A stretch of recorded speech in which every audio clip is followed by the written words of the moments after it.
نمازوں کے علاوہ، خاص مواقع کے علاوہ دن میں جب بھی آپ چاہیں درود شریف پڑھ سکتے ہیں، لیکن عام دنوں کے علاوہ جمعے کے دن خصوصی طور پر درود شریف پڑھنے کی تاکید ہے، کیونکہ آپ نے اس کا خود حکم دیا. آپ صلی اللہ علیہ وسلم نے فرمایا جمعہ کے روز کثرت سے مجھ پر درود پڑھا کرو، جو آدمی جمعہ کے روز مجھ پر درود بھیجتا ہے وہ میرے سامنے پیش کیا جاتا ہے. اسی طرح دعا سے پہلے، دعا کے بعد، پھر جہاں کہیں آپ کا نام لیا جا رہا ہو یا لکھا جا رہا ہو یا کسی بھی طرح آپ کا ذکر آئے وہاں آپ کے لیے درود پڑھنا. اسی طرح مسجد میں داخل ہوتے وقت درود شریف پڑھنا، مسجد سے نکلتے وقت درود شریف پڑھنا، پھر نماز سے فارغ ہونے کے بعد درود شریف پڑھنا، یعنی ایک تو نماز کے اندر ہے لیکن نماز سے فراغت کے بعد، پھر اسی طرح ہر مجلس میں آپ پر درود پڑھنا ضروری ہے. پھر اسی طرح صبح و شام کے اوقات میں، یعنی یہ تمام مواقع ایسے مواقع ہیں جس میں آپ درود شریف پڑھ سکتے ہیں. اور موقع کوئی ہو یا نہ ہو، دن یا رات کی گھڑیوں میں سے جس گھڑی میں آپ چاہیں، جب چاہیں، چلتے پھرتے کام کاج کرتے، آپ اللہ کے رسول صلی اللہ علیہ وسلم کو یاد کر سکتے ہیں، آپ کے لیے درود اور سلام پڑھ سکتے ہیں. نبی صلی اللہ علیہ وسلم پر درود شریف پڑھنے کے کئی صیغے ہمارے ہاں مشہور ہیں. اس میں کچھ تو وہ ہیں جو آپ صلی اللہ علیہ وسلم سے ثابت ہیں، اور کچھ ایسے ہیں کہ جو لوگوں نے بعد میں خود بنا لیے ہیں. تو وہ ایسے تمام ورژن یا ایسی تمام عبارتیں جو لوگوں نے خود اس معنی کی بنائی ہیں، خواہ وہ عربی میں ہیں یا اردو میں ہیں، تو ان کو پڑھنے کی حد تک تو پڑھا جا سکتا ہے. یعنی اگر نثر میں کوئی ایسی عبارت موجود ہے جس میں آپ صلی اللہ علیہ وسلم کے لیے دعا کی گئی ہے یا آپ کی مدح کی گئی ہے یا آپ پر سلام بھیجا گیا ہے، خواہ وہ نثر میں ہو یا شعر میں، تو اس میں حرج تو کوئی نہیں. لیکن وہ چیز جو خود آپ صلی اللہ علیہ وسلم نے ہمیں سکھائی اور جو آپ کی طرف سے ہمیں ملی، اس کا مقام باقی ہر انسان کے کلام پر کہیں بلند ہے، کہیں زیادہ فائدہ مند ہے. تو وہ درود شریف جو مسنون ہے، وہ صیغہ جو آپ سے ثابت ہے، اس کا پڑھنا افضل ہے، وہی اصل درود ہے. اور باقی تو انسانوں کے خیالات یا جذبات کا اظہار ہے، خواہ وہ شعر میں ہو، خواہ وہ نثر میں ہو، خواہ وہ اردو میں ہو، خواہ پنجابی میں ہو یا کسی اور زبان میں ہو، وہ تو پھر انسانوں کے کلام ہے نا. تو جس طرح اللہ سبحانہ و تعالیٰ کے کلام کو باقی تمام انسانوں کے کلام پر فضیلت ہے، اسی طرح نبی صلی اللہ علیہ وسلم کے کلام کو بھی باقی انسانوں کے کلام پر فضیلت ہے. ایک عام شاعر کتنی بھی خوبصورت بات کرے لیکن اللہ کے رسول صلی اللہ علیہ وسلم سے آگے تو اس کی بات نہیں ہو سکتی.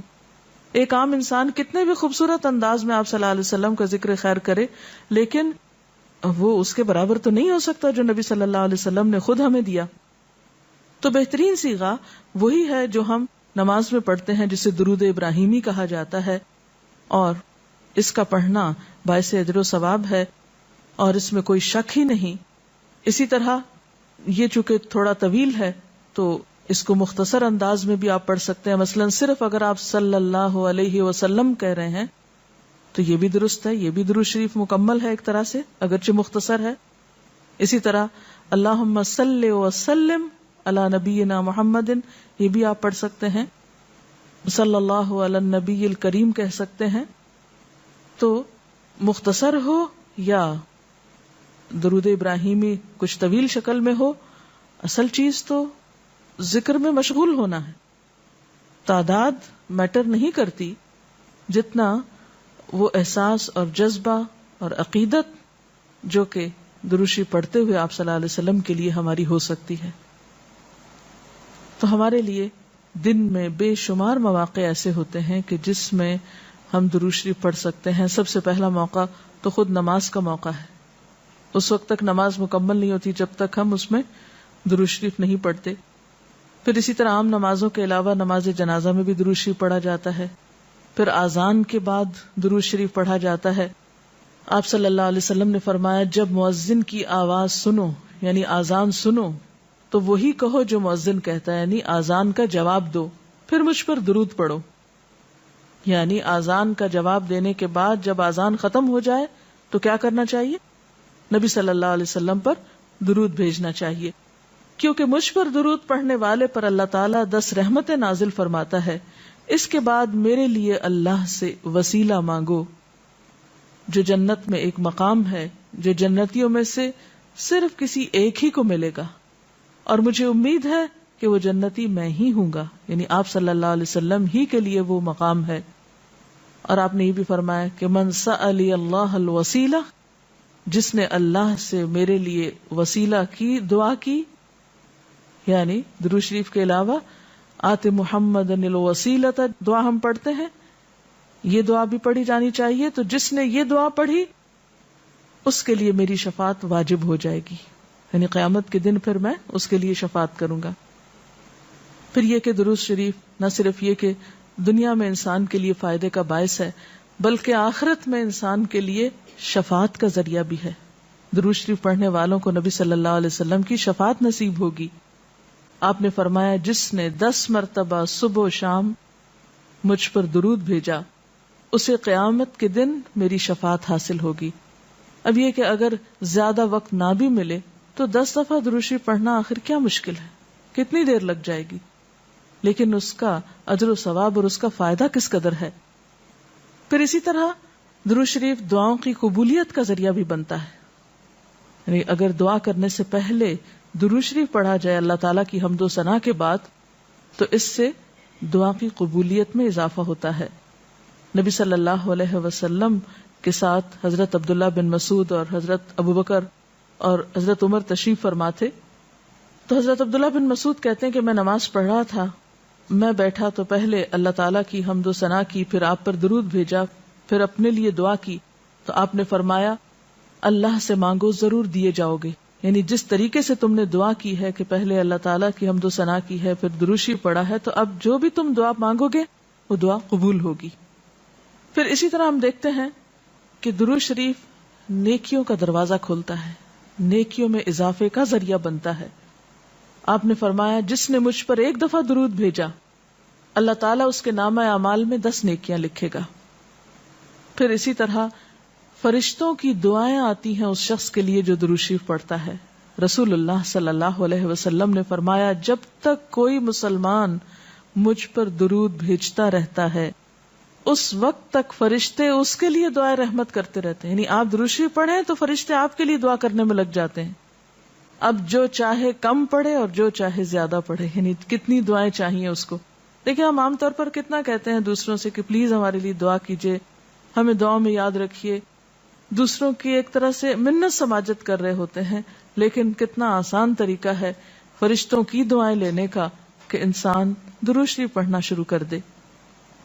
اور وہ شخص جو درود نہ پڑھے وہ صرف اپنے آپ ہی کو نقصان دیتا ہے. اس لیے کہ درود شریف نہ پڑھنا انسان کے بخیل ہونے کی علامت ہے. آپ صلی اللہ علیہ وسلم نے فرمایا جس کے سامنے میرا نام لیا جائے اور پھر وہ مجھ پر درود نہ پڑھے تو وہ بخیل ہے. اس سے یہ بات بھی پتہ چلتی ہے کہ اگر ہم خود درود شریف نہیں بھی پڑھ رہے لیکن اگر کوئی اور آپ کا ذکر خیر کر رہا ہے یا کوئی اور درود شریف پڑھ رہا ہے اور اگر وہ بلند آواز میں پڑھ رہا ہے تو ہمیں بھی آپ کا نام سنتے ہی دل میں درود شریف پڑھنا ہوگا. یہ بھی آپ کے ادب میں سے ایک ہے. اور قیامت کے دن اس شخص کے لیے جو درود نہ پڑھے، درود کا نہ پڑھنا حسرتوں کا باعث ہوگا. حضرت ابو ہریرہ رضی اللہ تعالی عنہ کہتے ہیں کہ رسول اللہ صلی اللہ علیہ وسلم نے فرمایا جس مجلس میں لوگ اللہ کا ذکر نہ کریں، یعنی اکٹھے ہوئے ہیں دنیا بھر کی باتیں کی لیکن اللہ سبحانہ وتعالی کی کوئی بات نہیں کی، اور نبی صلی اللہ علیہ وسلم پر درود نہ بھیجیں، یعنی نہ تو اللہ کا ذکر کیا اور نہ ہی آپ پر درود بھیجا، وہ مجلس قیامت کے دن انسان کے لیے حسرت کا باعث ہوگی. انسان اس پر پچھتائے گا، خواہ وہ اپنے نیک اعمال کے بدلے میں جنت میں چلا ہی جائے. یعنی ایک شخص جنت میں بھی پہنچ گیا لیکن اس کو ایسی مجلسوں پر حسرت ضرور ہوگی جس میں اس نے اللہ کا ذکر اور رسول اللہ صلی اللہ علیہ وسلم پر درود نہ بھیجا ہوگا. اور اگر دیکھا جائے تو انسان کے اعمال میں ایسی کوتاہی اور غفلت بسا اوقات جنت سے محرومی کا سبب بھی بن جاتی ہے. آپ صلی اللہ علیہ وسلم نے فرمایا جو مجھ پر درود پڑھنا بھول گیا اس نے جنت کا رستہ کھو دیا. یعنی جس نے اتنی غفلت برتی کہ کبھی آپ کا ذکر ہی نہیں کیا اور کبھی آپ کے لیے دعا ہی نہیں کی اور کبھی آپ کے لیے درود ہی نہیں پڑھا, تو اس نے اپنے لیے کیا کمایا؟ ان اللہ وملائکتہ یصلون علی النبی یا ایھا الذین آمنوا صلوا علیہ وسلموا تسلیما, کہ اللہ اور اس کے فرشتے نبی صلی اللہ علیہ وسلم پر درود بھیجتے ہیں. اے لوگو جو ایمان لائے ہو, تم بھی ان پر درود و سلام بھیجو. تو رسول اللہ صلی اللہ علیہ وسلم کے ذکر کا, آپ کی یاد کا بہترین طریقہ آپ پر درود بھیجنا ہے, آپ کے لیے دعائے رحمت کرنا ہے.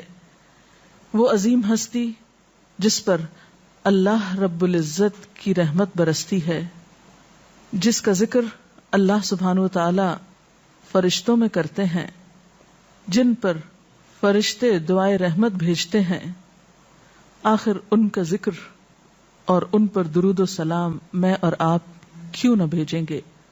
آپ صلی اللہ علیہ وسلم پر درود بھیجنا خود ہمارے اپنے لیے باعث سعادت ہے, باعث رحمت ہے. آپ صلی اللہ علیہ وسلم اس کے محتاج نہیں.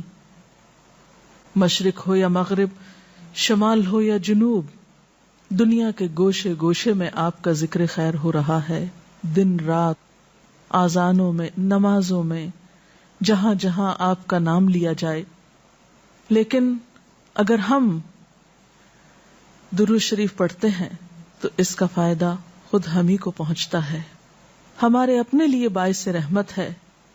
تمام غموں, دکھوں, تکلیفوں, مصیبتوں اور پریشانیوں سے نکلنے کا راستہ ہے, درجات کی بلندی کا ذریعہ ہے.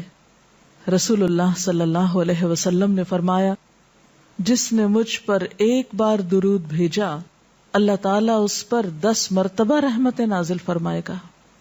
ایک بار درود پڑھنے کا اجر و ثواب, اس کے 10 گناہ معاف فرمائے گا. یعنی صرف 10 رحمتیں نہیں, 10 گناہوں کی بخشش بھی ہوگی اور 10 درجے بلند فرمائے گا, یعنی درجات کی بلندی بھی. اسی طرح درود شریف آپ صلی اللہ علیہ وسلم سے قربت کا ذریعہ بھی ہے. حدیث پاک میں آتا ہے, قال رسول اللہ صلی اللہ علیہ وسلم اول الناس بی یوم القیامت اکثرهم علی صلاۃ, قیامت کے روز مجھ سے سب سے زیادہ قریب لوگ وہ لوگ ہوں گے جو دنیا میں سب سے زیادہ مجھ پر درود بھیجنے والے تھے. یعنی قیامت کے دن آپ کا قرب بھی درود شریف کی وجہ سے نصیب ہوگا.